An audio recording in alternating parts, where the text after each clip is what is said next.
far, the World Economic Forum has seen a vigorous defense of Africa's risk profile and an aggressive push by African representatives making the case that the risk of doing business in Africa is persistently overstated. With the details, here's CCTV's Ramanyang.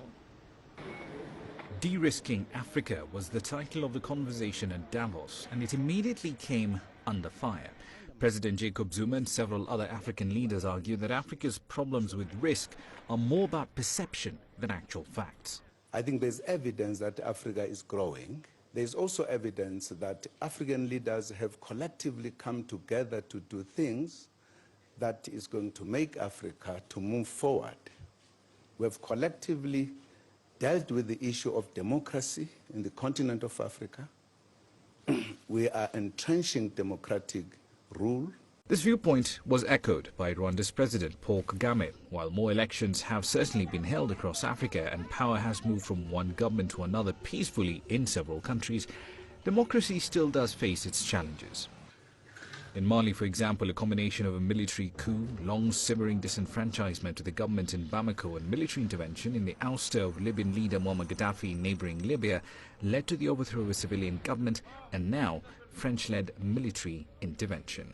And if we don't contain the problem in northern Mali, definitely it will affect other countries. And that's one of the reasons why Nigeria has to move fast.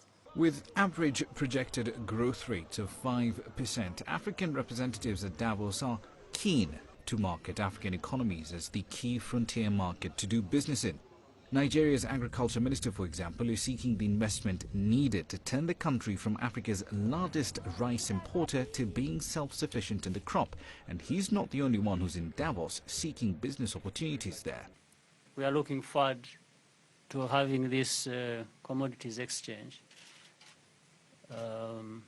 established in Rwanda to serve citizens, farmers. But even more exciting, it has an approach to serving the East African community as a whole.